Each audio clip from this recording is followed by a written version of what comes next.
Thanks for opportunity to host. As part of our monthly off-market deal sourcing, series. After the last call, I was thinking, man, how could we add a ton of value on the next call? And I was like, well, we should get Jimmy on. We should get Andrew on. Who else do I know? I'm like, let's just get them both on and just bring a ton of value. So Jimmy, Andrew, thank you for being here. Excited to dive in and just talk shop on sourcing deals. Let's go ahead and just kick it off. Why don't Michael, do you want to I'll kind of maybe add you to the bio. I just want to give a quick, I think everybody knows you, but just quick overview of you, the school community, what you guys are up to. And then I'll dive in and intro Andrew and Jimmy. Yeah, absolutely, guys. Everybody who is on the call, you may have come through the school community, you may have come through Nick or Andrew's either respective LinkedIns or communities. It's very nice to meet you all if I haven't already. My name is Michael Pansolini. I am one of the co-founders of the MHP Pros, and we are a community that teaches mobile home park investing to either beginners or individuals who have been in the space for quite some time and just want to upskill whether their operations increase their deal flow, hence this course specifically, and anything else related to mobile home park investing in general. You can find us either through our community, the MHP Pros. We have a full one, a free one, I should say, through school called Mobile Home Park Mastermind. We also have a free Facebook community. And then if you're interested in kind of upskilling even further, we have a paid community in school as well. We're running a promotion on that right now. So if you're interested in learning more about mobile home park investing, specifically the end-to-end process of getting from the idea of investing in mobile home parks to actually getting it done, you can join our community and we'll help you do that. Alongside that, we have a lot of affiliates similar to Nick who help our students in specific segments of this process. And Nick here has created a great product, but also a great community related to specifically assignment fees and generating deal flow via off-market deals and cold calling. So that's Nick's kind of relationship to the MHP Pros, and we've had a great partnership to date where Nick's provided incredible value within our community and then also within his own program. So thank you, Nick, for being part of the MHP Pros community, and thank you for allowing me to introduce myself and all the great things we offer at the MHP Pros. My counterpart, Ryan Narus, is actually on site right now, as a good operator should be, and will not be able to join tonight. But as many of you know, he's an owner-operator of 85 parks and also a co-founder of the MHP Pros and our course offerings. So a great wealth of knowledge as well, and somebody who has been able to help co-create this course, this mastermind, our group, and 1v1 mentorship programs that have been so successful in getting individuals at like an 80% success rate their first park or increase their operational capacities. So if you're interested in any of those offerings, please feel free to reach out to me or Ryan through our communities or just via email afterwards. But otherwise, I'm going to hand it off to Nick to introduce these other two all-stars on the call. I don't know Jimmy, unfortunately. It's nice to meet you, Jimmy, but I do know Andrew. We had the chance to meet at Ryan's birthday party in Charlotte a couple months ago now, a month ago or so, and it was fantastic meeting you, Andrew. So I know most of these guys, don't know all of them, but it's great to have us all together here and hear such great expertise over the course of the next hour. Sweet. Thank you. Thank you. So here's how it's going to work, guys. I've got a handful of questions that I'm going to ask. We're going to do like panel style. So I'm just going to ask a question and then Andrew and Jimmy can each provide answers, to those questions. And then we'll have plenty of time for Q&A at the end. So if you guys want to start, just, pop in questions into the chat or the Q&A section. That would be great. And we're just going to dive in. So, I think rather than like me doing a bio, if you guys don't mind, we'll start with Andrew. Just, couple minutes, just your background, your story, how you got into the MHP space, and where you came from and where you're at today. Yeah. Started as a home flipper in Central Florida back in 2015, and was just trying to ultimately build a rental portfolio. So I ended up, I was flipping houses, came across a couple of mobile homes that were like a really good deal. So I bought those, fixed them up a little bit, and then sold them on contract to an end buyer. And that's like what a Lonnie dealer basically does. And I ended up doing like 20 of those Lonnie deals. Then met a park owner who kind of took me under his wing and showed me how to buy the whole park. By pooling together investors, everybody puts in 100 grand or so, and we buy the community, and then we manage it on behalf of the partnership. So been doing that. Bought my first park in 2017. So I've been doing that ever since. And now we have a portfolio of 46 parks that we own and manage. We also have sold 6 parks in addition to that. And yeah, we're just kind of, buying and selling, every year. So that's a little about us. Sweet, thanks. How about you, Jimmy? Yeah, firstly, thanks for having me on. And yeah, I own Sand Dollar Communities and Sand Dollar Communities Management. I got into the park space about 7 years ago. Actually, today I just closed my 99th park. And the big 100 is next Tuesday. So yeah, super happy about that. So yeah, about 100 deals now. We have about 3,000 sites under management. And yeah, from deals to management, happy to help everybody. I'm in one of our park offices actually right now. And yeah, got into it. I was in college looking for a kind of way to make a quick buck. Saw a Craigslist ad. If you wanted to make $10 taking a picture of a house. And long story short, kind of went from this kind of sketchy Craigslist, I'll pay you $10 to take a picture of a house, to I'm dropping out, I'm going full time in real estate, and listed out all the asset classes, saw that parks was the only one that there's less of them every year than more, because they're getting demolished, and I'm like, I'm gonna be the number one wholesaler, and jumped in, and it's been a wild ride of 6, 7 years now, and yeah, just learning something new every day, and happy to help other people get the first deal done. I think that's the most important one by far. So Cool, thanks. Well, obviously some big hitters here on the call. I'm so excited. And I've actually had the privilege of seeing both of you guys kind of kind of grow up in the business too, so to speak. I remember Andrew and I were at our first boot camp together.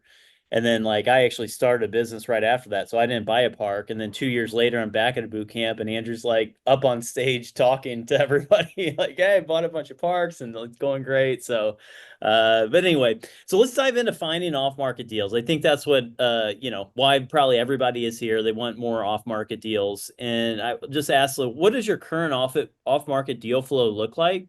And what percentage of your deals come from, we'll say, broker relationships, just your network, and then just direct to seller channels? Like, what's the deal flow look like, and where's those deals come from? you want to go first, Andrew, or I'll kick it off. Yeah, so deal flow right now, we have, let's see here. I'm looking in the CRM right now. We have 8 deals under contract, 5 are wholesales, and 3 are buy and hold or TBD, right? Like under due diligence. And 99% of those are off market direct to sellers, that we have, developed a relationship with and eventually, went under contract with those. And basically, we still are talking to brokers and trying to look at broker deals, but most of our stuff has just been through our database and through, cold calling and building relationships with owners. Awesome. How about you, Jimmy? yep, pretty similar. I'm on the road, so I've got my very kind of analog. I have like a big whiteboard at home. That's my CRM, but I write it down on a piece of paper and bring it with whenever I'm traveling. So we've got 3, 6, 9. I have 11 deals under contract now. Looking at these 11, all of them, one of them was like a JV deal that somebody who's just getting in the space. They brought to me, hey, we know you do a lot of that. We're looking just for kind of the A to Z help. So one of them's that. Another one of those is like a guy that I've done a handful of deals with. So he brought it to me. He likes just making the cold calls, but that's kind of where the buck stops. He doesn't want to do anything past that, so he makes the calls. I handle everything else. So the 11, two of them are like JV deals. The rest of them are direct to seller. And of those, I'm kind of looking through. They're all, yeah, all of these are about half of them are calls, just like relationships and calling the sellers. And about half of our deal flow now, finally is inbound. So it's sellers who are calling me. So it's a unique point on here. Of these 11, I would say the best three are ones that they called me.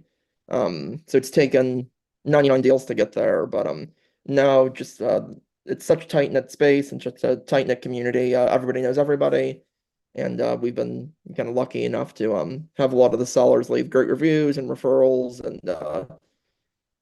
they kind of tell their friends that are park owners, hey, this guy closed mine. So I think it's always, as you guys are learning how to do your deals, really build that relationship, build that rapport, and make sure it's a very good experience for the seller. We become friends with them just because you want to have them, calling you eventually. Love it. Thank you. So let's talk about like the systems. Like, how have you systematized your owner outreach? And then maybe just walk through like a tech stack that you use or just your process for like building and working that leads list and nurturing those leads. Yeah, sure. I'll kind of kick in there. So we use Podio as our CRM, and we've kind of like built it out ourselves. Just through time, we kind of started there, and now we're kind of like too deep into it to switch over.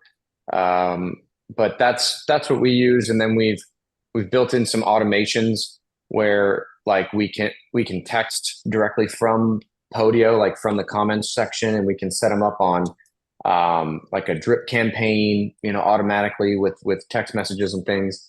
But most, if not like all of it, where we make contact with the sellers is just through calling and through follow ups. That's where we're talking to people and just checking in with them every couple of weeks, every month or so, and just filling out in the CRM kind of the latest notes. Kind of what their temperature is on selling, and what the pricing would be if they were to sell, and yeah, just kind of educating a lot of sellers too on kind of what the sales process looks like, because a lot of times this is like their only asset that they're going to sell it in like one time, and they don't really know what they're doing and what we're going to need as buyers. So kind of just warming them up to that is a lot of kind of our what we're doing.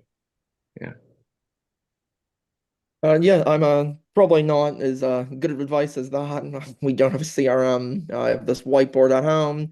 I do everything through my cell phone, and I'm just very kind of try like mirror like the mom and pop style. Way back in the beginning, we were doing like a lot of the kind of text more savvy stuff, sending like ringless voicemails and all the stuff like that. And then I kind of realized like who we're marketing to is like kind of people who have like a landline or maybe a flip phone. And I'm like, I'm just gonna go like all in on like the most kind of archaic marketing possible. So I just like call them, text them, nothing fancy. If I do any direct mail, just like handwritten letters. Kind of my therapy. I'm kind of cranking out the letters on my own so I don't lose my mind. And yeah, just super not tech savvy. And that's worked for me. And I think every seller is gonna like react differently.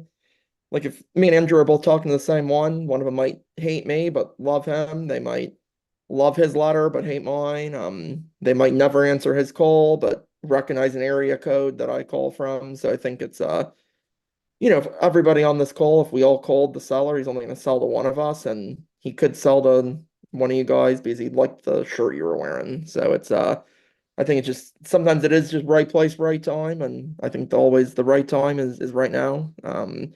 So always, whenever I do a show or a podcast, I always tell people as soon as this is over, just call 10 sellers. Like the second you hang this up, and that's the best thing I think you could do is just take like that immediate action the second that we hang this up. Awesome, thanks. So let's dive in a little bit more on that. So do you have folks on your team that are doing outbound cold calling? And then Jimmy, you mentioned direct mail. Are you doing any direct mail or texting blasts? What is your touch points as owners look like every single month? And who's doing that?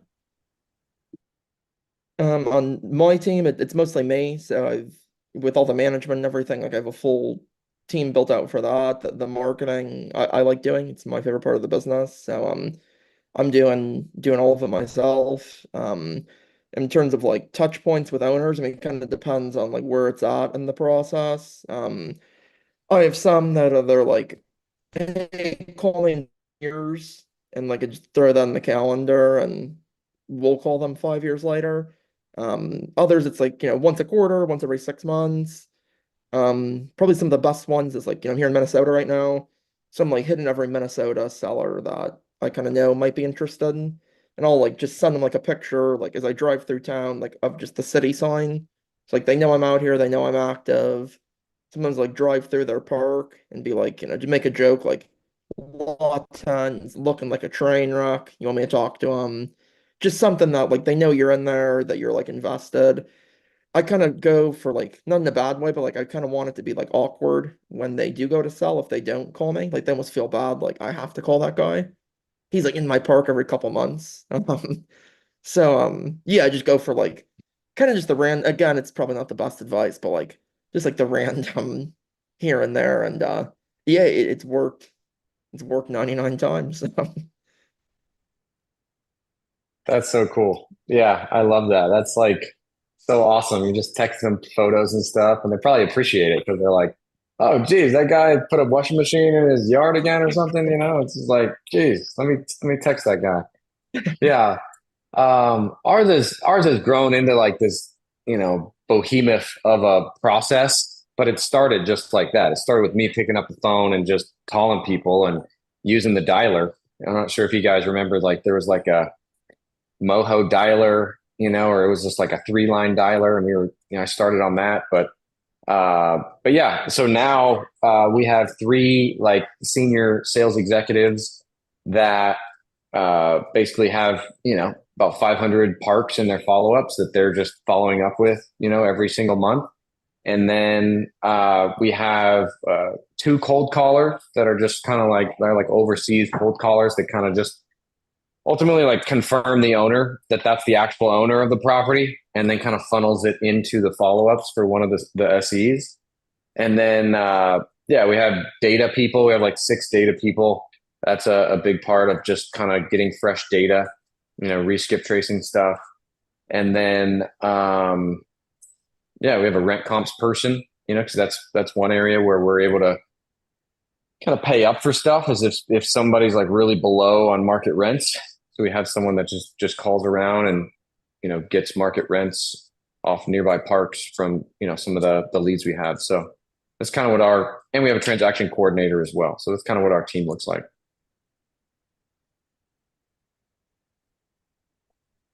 I think you're muted, Nick. Yep, sorry. I want to encourage you guys get some questions going in here in the chat. What's maybe an unconventional or non-obvious lesson that you've learned from doing all the deals that you've done that you wish more people knew about? I mean, so for me, it seems silly, but a lot of like the sellers that I always say, like if you sit down every seller I've ever worked with, like they all drive the same car, they dress the same, like it's just all like kind of almost the same mom and pop.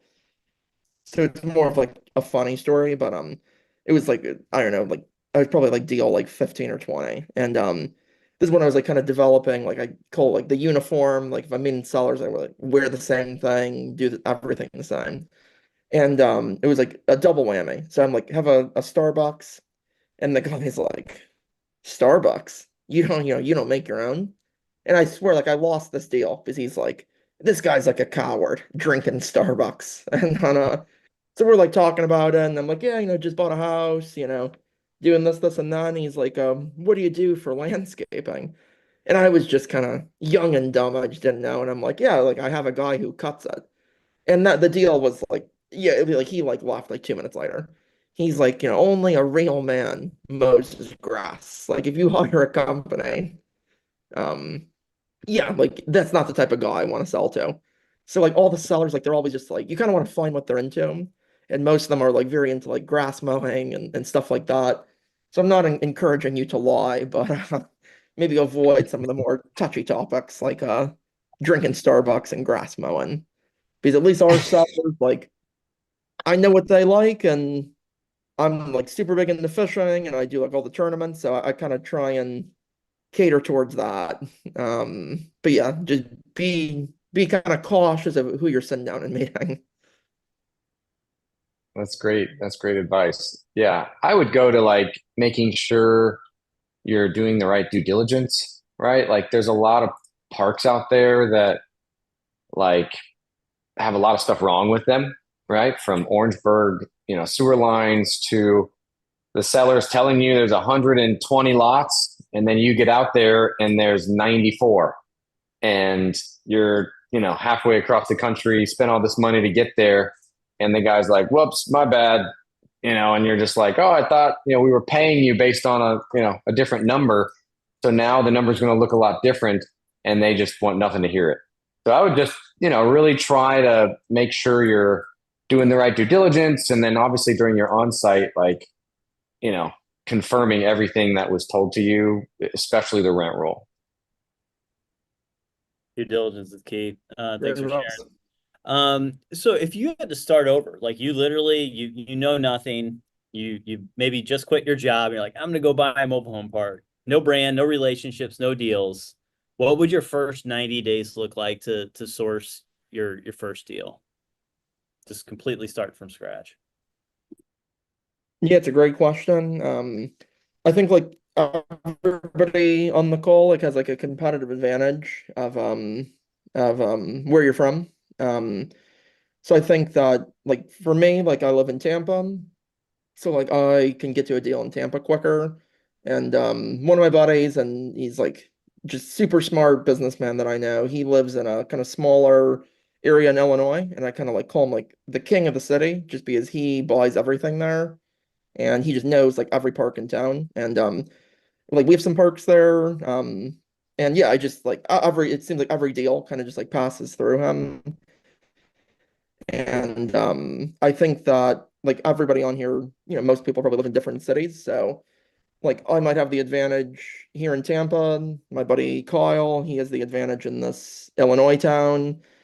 And I think like my first 90 days would be like just trying to kind of become like the go-to guy in my city. Like I would talk to every single park owner, even if they're like a big operator.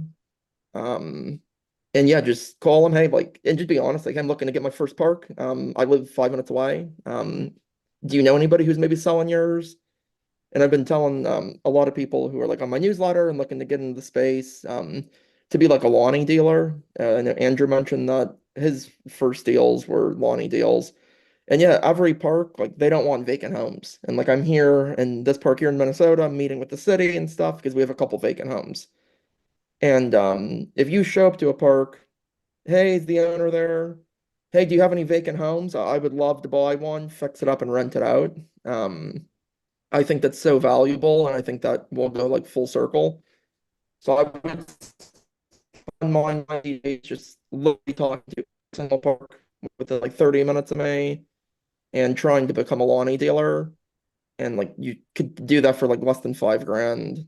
And you can get out of it easy and sell the homes. And a lot of parks, like if you showed up here today, I'll give you 3 homes for free. So you never know. I would just try and meet every single park within 30 minutes of you.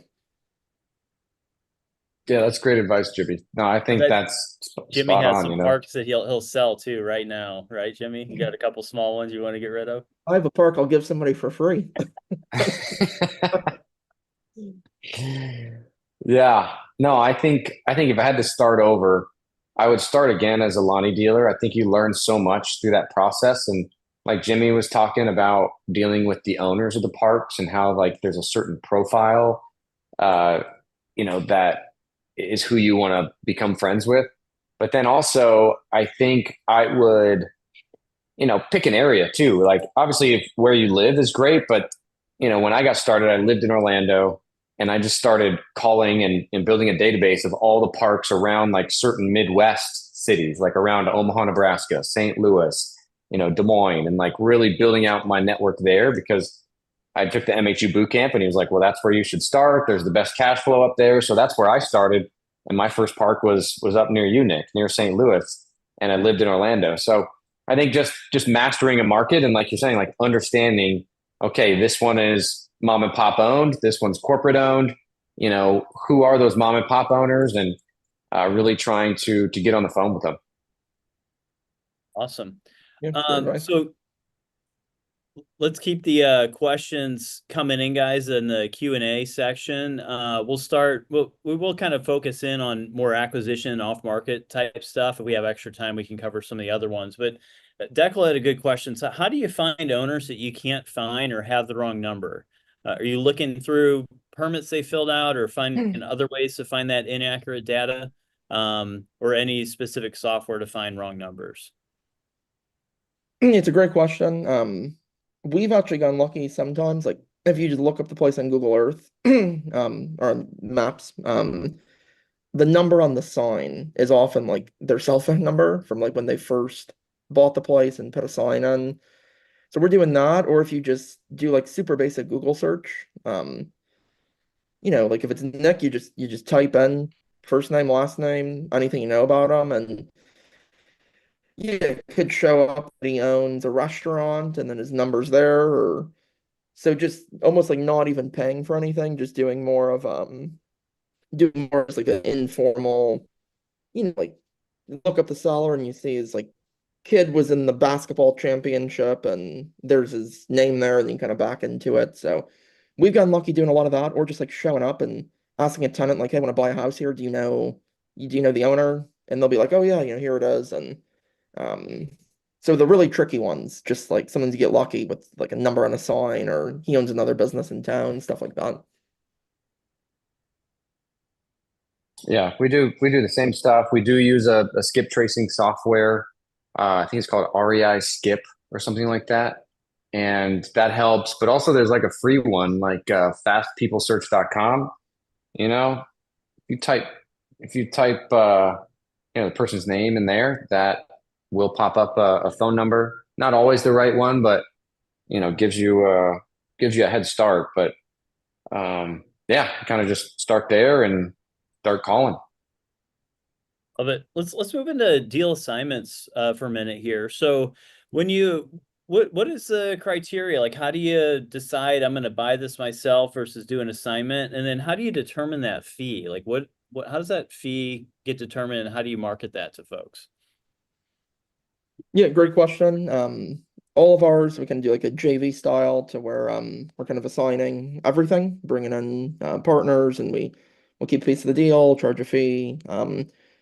So again, to answer the first part, we're kind of doing that on all of them, and determining the fee. It's kind of like there's so many factors to keep in mind, and like Andrew said, there's just a lot of parks out there that do have a lot of problems. So a lot of times that fee might change as you kind of uncover, miscounted lots or utility issues or stuff like that. So yeah, we try and be fair, and like I've never had a deal die because of the fee, and I've been more of just like the base hit. It's like the baseball thing, like the best ball players might not have all the home runs. They're getting on base every time. So, I've done dozens and dozens of like singles and doubles, a couple triples, a couple home runs. I think maybe hit one or two grand slams, but like a lot of people, I think that they're like, oh, it's commercial real estate. I'm not touching unless it's like I'm making a six-figure fee. But if you can get those smaller fees just more consistently and get deals done, that's what it's all about. And my like kind of best buyers that I've worked with, we've done 3 to 10 to 20 deals together. And just like kind of looking at the bigger picture, like how much business can I do with this person? Um, yeah, like maybe I want to charge 50, but 25 is where everybody's happy. And so it's kind of like there's like 1,000 factors that factor in, like how's the city, how are the homes, how's I mean, stuff that's out of your control. Like, do the roads have to be redone, and bids are coming in high, and there's two less homes, and the seller's not going to budge, the buyer's not going to pay up, so you got to reduce the fee. So I think it's like 1,000, kind of 1,000 things, and it's like almost like an art. And anybody on here, if you're ever assigning yours, I mean, obviously Nick is a great resource, but I'm always happy to, be a second set of eyes and let what I think it's worth. But yeah, it's a complex art to decide to decide the fee. And Nick, I do have Totally. that 10 minute. I have the city here. I have to meet with them quick. I'll hop back on after. Cool. Actually, real quick, do you have any quick tips that you want to share before you leave? I forgot to mention Jimmy's got to have the city reschedule on him. These cities are finicky. So, Can't say any no. last words of advice or tips for the group before you hop off? Yeah, I would say kind of first tip is take action right after the call. Like everybody on here can call the 10 parks after. So like no matter what, just call 10, follow up with a lead that you have, just anything like that. Just take the immediate action. And I think the suck would be like in 90 days, like get a deal done in 90 days, even if that's like being a Lonnie dealer. So it's like a new kind of over the last year, I think, as I've seen like one of my buddies from New York, he flew down to Florida and he's like, "Man, I gotta get in the game. I cannot buy a park. I have to like get in the game now." And he bought two homes in one of my parks. He's renting them for 650 and 800. The lot rent in these parks is 375. So he's making, a couple $100 a month and he's in the game now. So I think if you really want to do something and you can't find a deal, just, buy a home in someone's park. And I'm sure between me, Nick, and Andrew, between the three of us, I mean, we all have vacant homes that, we could lawn a deal to somebody. So, um, yeah, I think that's just a big part of it. Just taking action today and then doing something within that 90 days. Thanks, Jimmy. Yeah, thank you guys. Sorry I have to run, but the city bumped it up an hour, and if I say no, it won't end well for me. See you, Jimmy. See you, Andrew. See you guys. Thank you. Andrew, you want to pop in that assignment fee?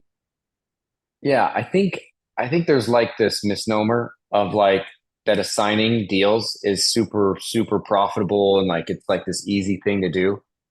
It is not. It is not. I just want to like crush that dream right now. It is very, very hard. And I've wholesaled a lot of deals. And if you're wanting to be a wholesaler, highly recommend you just go to self-storage where you're just selling metal buildings, on a concrete foundation, right? A lot less utility issues and maintenance issues to worry about. But in mobile home parks, I would say, geez, probably one out of 8 to 10 of our deals actually closes, right? So like it's because there's so many issues, right? And there's so many like just there's things you don't even know. Like we have one deal right now, and there's like this random the seller bought it from a tax auction when they bought the park. So now there's like all these title issues that are coming up. And you wouldn't know that unless you like ordered the title commitment, had to pay the money to like, get to that point.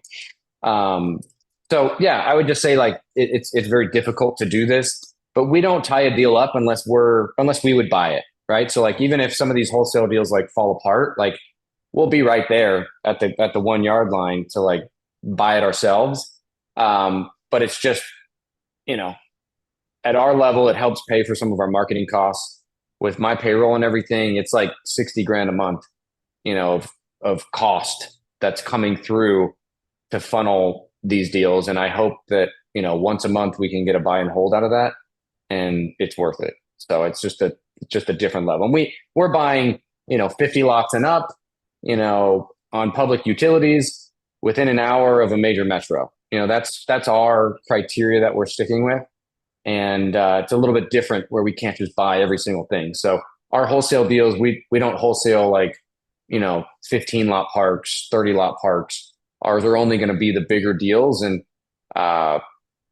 that's just deals that we've passed on because of this, that, or the other that we come across in due diligence. Awesome. And how do you determine the fee? Same as Jimmy, just depends on the park, or do you have like a general rule of It's thumb? very straightforward for us. Yeah, we're looking at the fee based on the income, right? Like at market rents, right?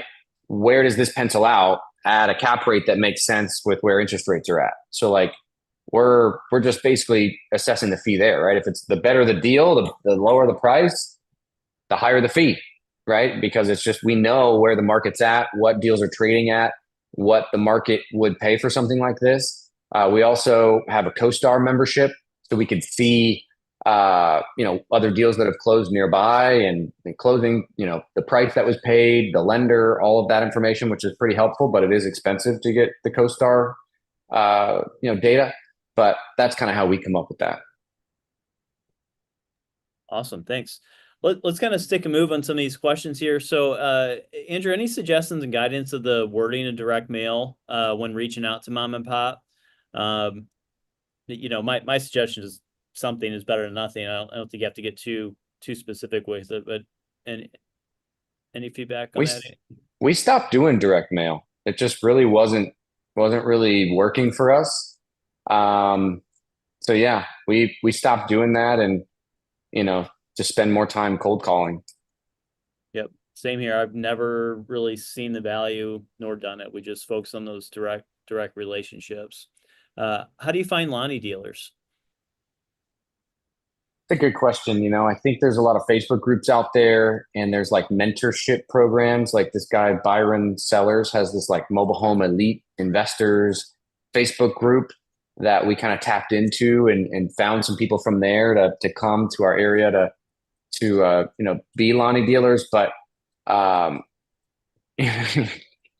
would say like just getting a bad Lonnie dealer is worse than having a vacant home. Right. So like, I would say, be careful, right? Don't like, oh, this guy lives in Cincinnati, but he wants to come all the way to, Illinois to be a Lonnie dealer for these 3 homes. And he's done this before, so he's going to be great. Like that's a red flag.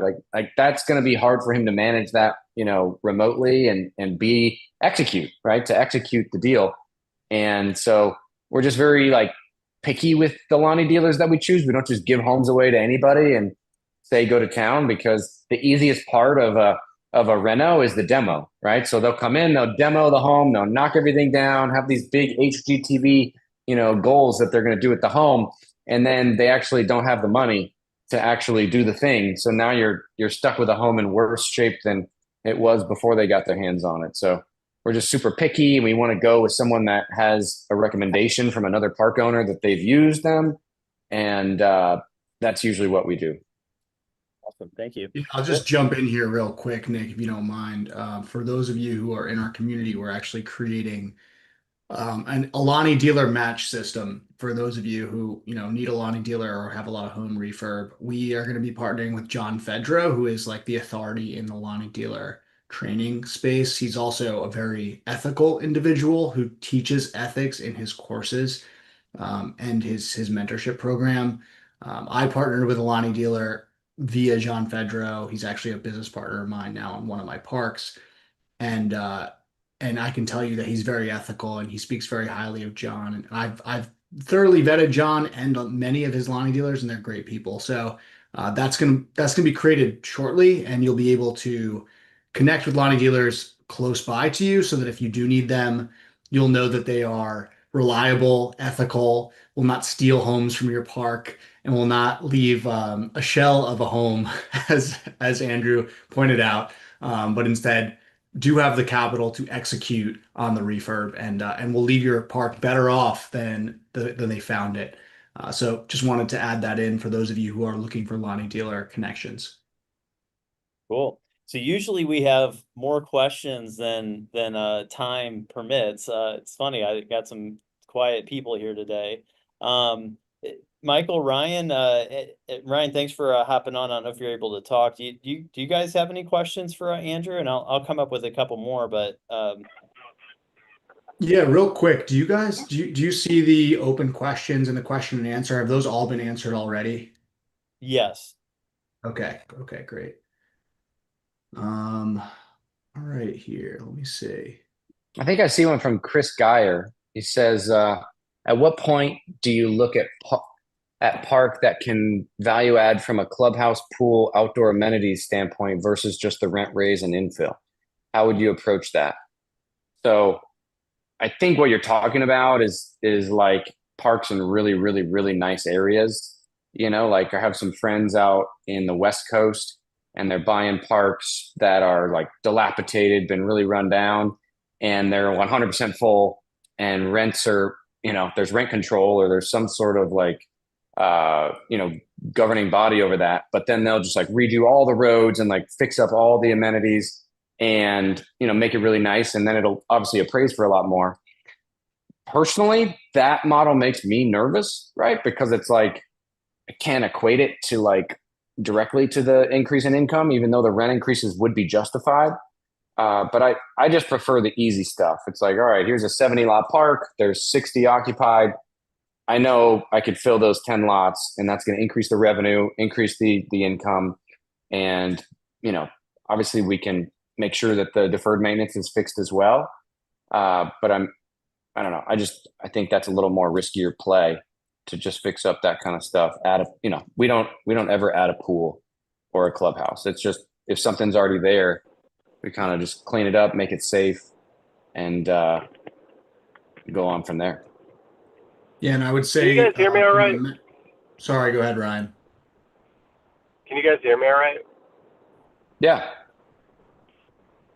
Sorry, I'm driving home from Fayetteville back to Charlotte. Apologies if I go in and out. First off, thank you, Nick. Thank you, Andrew. Miss Jimmy to say thanks to him. This has been fantastic listening to y'all's stories and just the clever ideas you have. Chris, that's a fantastic question. I've owned a handful of mobile home parks with pools and clubhouses. Nobody ever uses them. I'm sorry, but they just don't use them. And worse, when you got a pool, guess who uses them? People who you don't want to use them, meaning not your residents, rabble-rousers, weed smokers, gangbangers, just invite themselves over, and you got to hire a pool monitor to make sure, these people are legit residents or, friends of residents. And then the pool monitor comes with, a salary plus drama, and it's a mess. Where I've seen, like, amenities like, volleyball, pools, I don't know, pickleball, 55-plus communities, they eat that stuff up. I'm not in that business, so I don't know. And 5-star communities, for sure.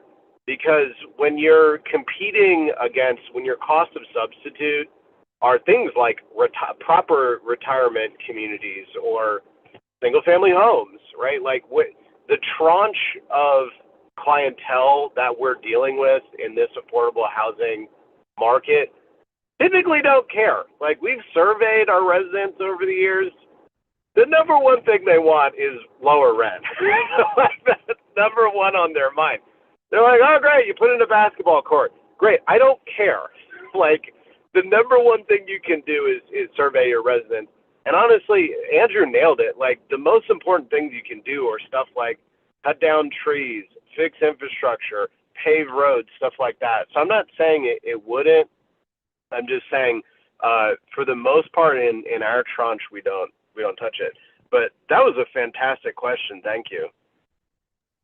So let's maybe step back. You kind of shared a lot of nuggets, Andrew, but if I assume most people on the call are like looking to buy their first park, or they're newer to the space, they don't have the scale that Ryan or you have. So what would be like a tip or suggestion that you might give? And Ryan, you're welcome to chime in after Andrew here as well. Like what do you think holds people back? Like what's that obstacle that is getting them from where they are to where they want to be, and any ideas on how to work through that? Yeah, they don't pick up the phone right after this call ends and call 10 parks. That's the biggest differential. Like Jimmy said it like 3 times, and I was like, dude, that's brilliant. Like, that's it.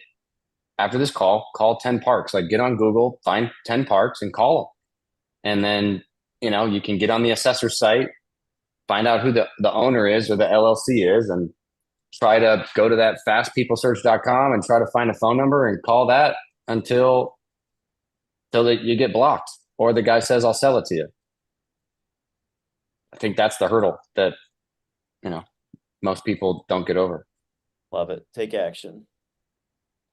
Ryan, you've been mentoring a lot of people for a while. What are your thoughts?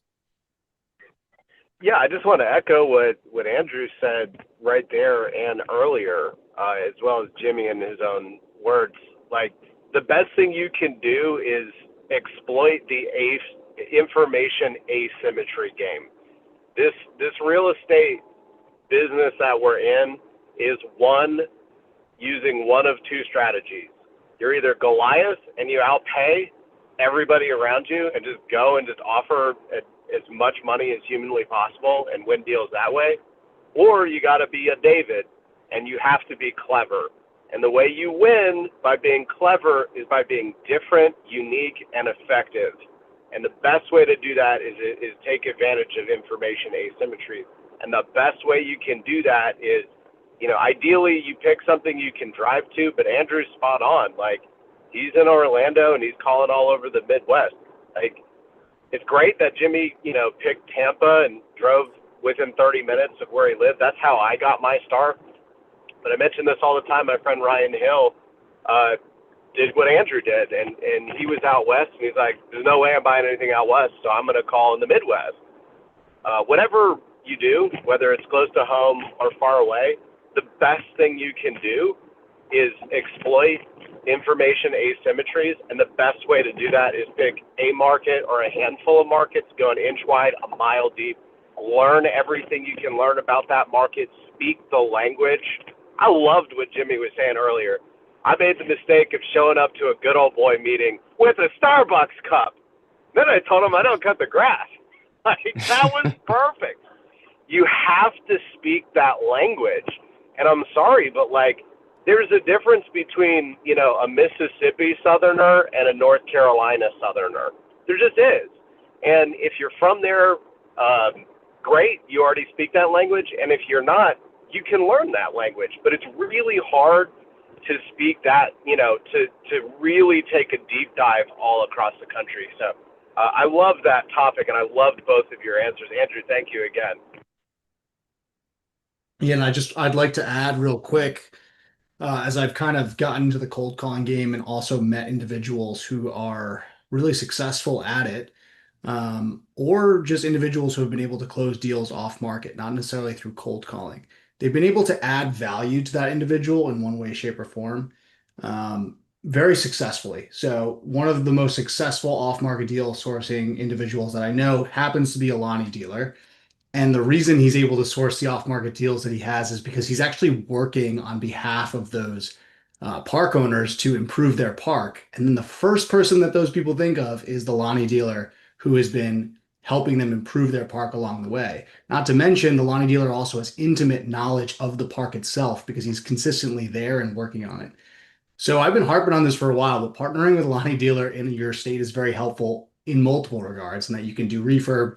They know a lot of the park owners already, so they have an ear to the ground. And this is kind of similar to what Jimmy was saying. He's in there taking pictures of potential violations in the park or something along those lines and sending those pictures to the park owner. It's adding value to the park owner, and then the park owner feels bad selling the park to anybody but that individual because, there's this unspoken connection because of all the help that's been offered to that individual.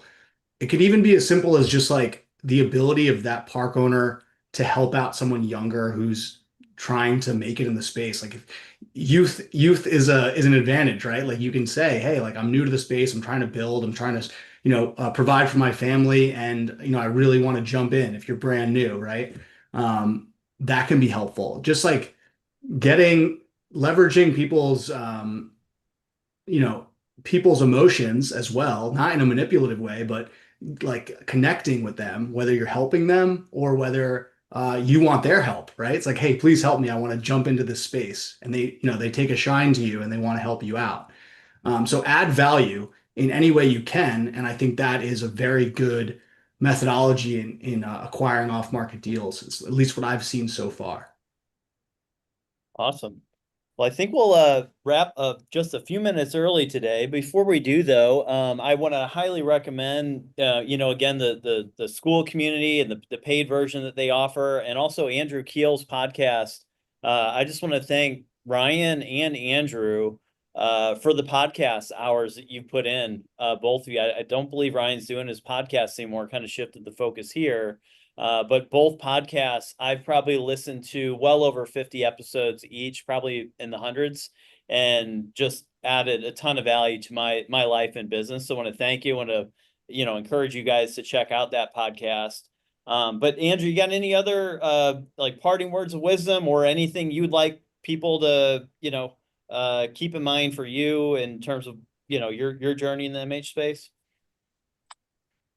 Man, no, I'm just grateful to be here. Thanks to all you guys and for, educating the next generation.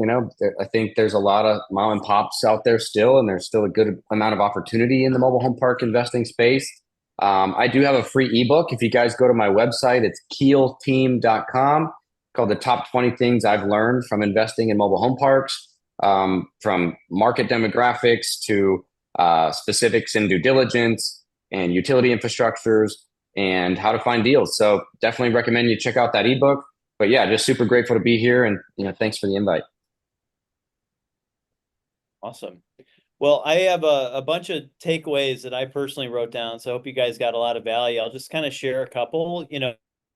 The cold callers, the goal is to kind of confirm the owners, and you really want to have people that are following up with folks. So for most of us, that's going to be us individually, having a select, 300 to 500 parks that we're following up with. I love the fastpeoplesearch.com. I knew about that, but we don't really use that enough. And the biggest thing is I love the David and Goliath analogy of, there's still plenty of private equity money that's in this space that's overpaying for a lot of assets, in my opinion. But in order for us to do more deals, we kind of have to be that David, be unique, be effective, be relentless with our approach. And then the last thing, it just came up a bunch of times, just take action, just take action on finding your first deal. So I think that's it. Michael, or Ryan, any other parting words of wisdom for the folks here? Real quick, before we do that, I'm buying one of those Goliath deals right now, where this company came in and bought a ton of mobile home parks in 2022, paid $4.4 million for this asset. We're under contract on it for 2.6. Same asset. All the homes are still there, but there's 18 vacant homes now because they didn't operate it right. So there's going to be opportunities out there, even with those bigger private equity groups buying stuff. I love that, Andrew. That's incredible. No, I love that, dude. Kudos, my friend. You're going to kill it. And by the way, anyone listening in, like Andrew, he's been on my podcast a couple times. I've been on his. Like, he and I had very similar beginnings. Like, we didn't have any money to get started. I mean, Andrew told his story on my podcast. He sold his truck for the earnest money payment for one of his first parks. Like, that's what it takes, that sacrifice to get there. And real estate is cyclical. There's going to be times where Goliaths are everywhere and it's going to feel like you can't get started. And then there's going to be times where there's deals everywhere and those Goliaths turned out. There, what's that old thing? The emperor has no clothes or whatever, or the tide goes out and you're swimming naked. Like, I'm seeing a lot of bigger outfits that came in, flexed their muscle, bought a bunch of stuff, and had no idea what the heck they were doing.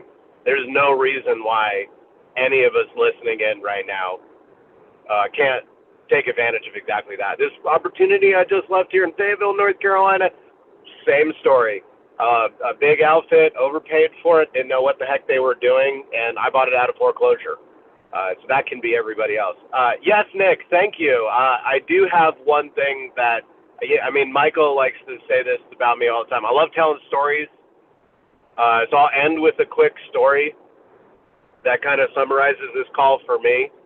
So my 5-year-old, he has a stubborn dad in me and a stubborn mom in my wife. And every now and again when we get frustrated with him because he's very stubborn, like, we'll just say, like, adult phrases to him, not bad words, it'll make sense in a second, where I guess these are kids. They're little tiny humans. They remember stuff. And so he got really mad because I wouldn't let him have a chocolate bar. And so my son freaks out at me, and he literally says, "Read the room, Dad." So my wife and I say that, I guess, enough. We're like, "Read the room." So now my 5-year-old, when he doesn't get what he wants, he goes, "Read the room, Dad." Well, listen, everybody tuning in right now, the best thing you can do when cold calling and trying to find off-market deals is read the room. Don't bring a Starbucks coffee to a good old boy meeting. Understand that cutting the grass is the important thing. The best way you can find information asymmetry and be David and an effective David is to read the room, be a great reader, understand it, and kick butt. Thank you, Nick. Thank you, Andrew, Jimmy. Hopefully you're listening after the fact. Thank you. Thank you, Michael Pansolini, for hosting this. Y'all, this has been a joy listening into and participating in. Thank you, guys. You We're gonna betcha. wrap. Andrew, again, appreciate it. We'll talk to you guys soon.